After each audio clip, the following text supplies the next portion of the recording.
Hi everyone, Cody here. Now many of you know of the atomic manhole cover that the United States blasted off back in the 50s.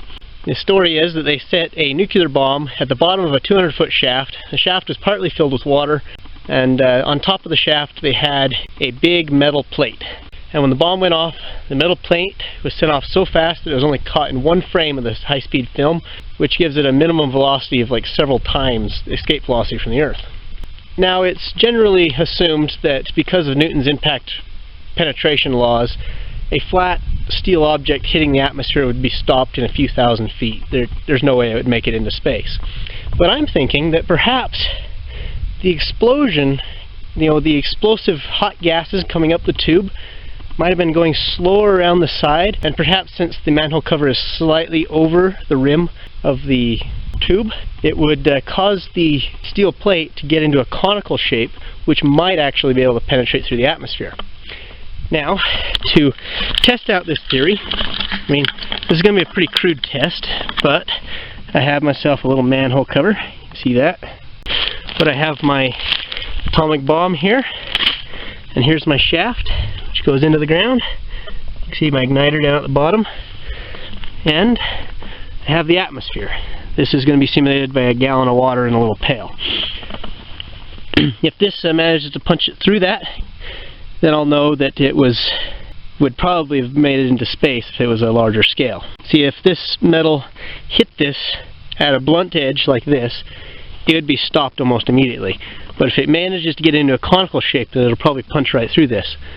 Even still, it'll slow it down enough that I'll probably be able to find it later, hopefully. Anyway, so I'm going to go ahead and set everything up, put the camera up, and let's just see what happens. Sound good?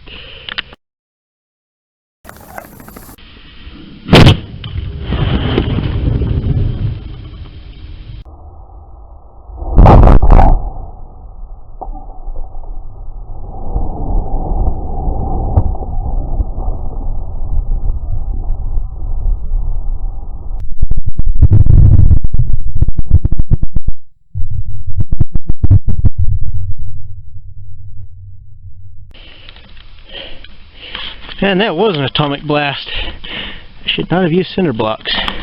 Okay. And that punched the ground pretty hard. This thing's still intact. Whee!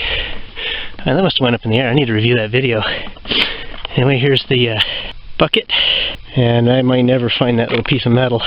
I've just been looking for over half an hour and I haven't found any trace of that metal plate. Guess I know how the guys who detonated the bomb felt like. But I do have this bucket here. We can look at it. I've looked at it a little bit. You can look at the bottom of the bucket pieces, and you can see there's no evidence for a large flat object hitting it. See that? You would see a crease where it hit, and it would have left a big hole rather than this. See, the bottom of this bucket pretty much lines up with itself. See that? There's nothing missing. But if you look right here where my finger is, there's a little tiny round thing which looks like a bullet went through. See that? It's hard to tell, but my guess is that the explosion did in fact make it into like a cone or perhaps even a rod, and that shot right through this bucket and far into the sky, and then probably landed a quarter mile away, who knows. I was looking at this, you see all these little divots in here? I've decided that that's actually some of the explosive, some of the unburnt explosive, the little ammonium nitrate prills. That's what I get for using cold packs as an explosive material. Anyway, I'm definitely going to redo this, so you can look forward to another segment if I get around to it. Okay, so as you see, I've got the roller restocked with explosives. I've actually taped them in this time because I want to be able to fire it on its side. I don't think that'll bother it too much. That tape will just vaporize instantly. For the metal plate, I've got copper. This copper will probably hold together a little bit better than the lead. Also, I didn't have another lead piece. See, it almost fits down in that hole, so it's just over the edge.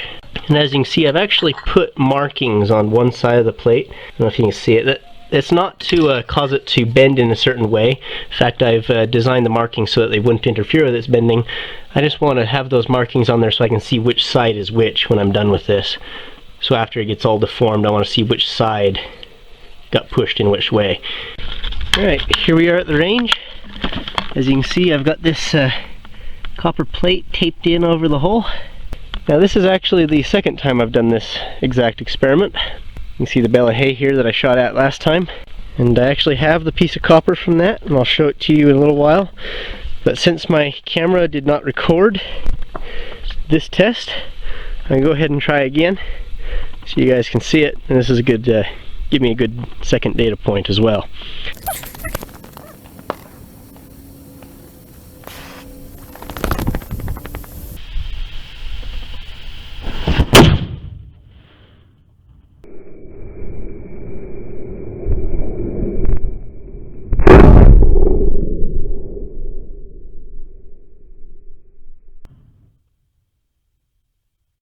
Alright, I'm doing this post-commentary because it looks like the sound was knocked out on my camera from the explosion.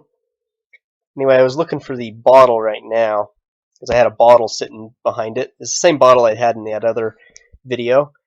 This time, however, it completely disintegrated it, and I ended up having to go pick up all this glass. Remind me not to do that ever again. Anyway, the roller appears to have dropped straight down. See that? And the logs were just separated by the explosive gases. Let's have a look at this bag over here. As you can see, the board has lots of holes in it. And you can see there's some foil on there from the tape. And there's a whole bunch of little holes from the unburnt explosives that appears to have got shot out. And one big hole and several medium-sized holes. So it looks like the copper must have broke up somehow. You can see up in there. And the one big hole there. Let's see if it went all the way through the bag. And indeed it did. You can see it went right through. Most of the other ones did not. Let's see if it went through the other bale of hay. And it did not go through. However, it looks like a piece of it up top did. Now I have no idea where it is inside this bale of hay. So I'll have to go get a metal detector to find out. But I imagine it made it pretty far. Okay, so that was like finding a needle in a haystack. But I finally found it. I actually found two pieces of copper here. I figured this is the main one. This is the one that looks like the hole. See here? It looks like if you tip it to the side a little bit, that fits the hole just perfectly. See that? Now look, it is most definitely bullet shaped. I don't know how you can see it. Let's get a white background here. It's all crumpled up. Nice little bullet shape. Yeah, this is the one from the previous experiment right here. You can see it is also crumpled up. Slightly different shapes, but very similar. Makes sense because they're very similar tests. And the scratches I put on it appear to be on the outside of the curve. See out here? And the inside looks like it's been charred with the explosives. So, from that, and the fact that I found another piece here, and this is not the entire plate. See this piece here? The edge rolled up, and the edge that is turned over appears to be the actual edge of the original plate. So what I think happened is, so you've got the metal block, here's the shaft, and here's the plate. The explosion happened, boom. The explosive force was less at the edges than at the center. So the center got pushed out, and it curved over, continued curving, but the center was actually hit so much harder than the sides that the sides didn't curve in quite as much, so they got tore off and left behind.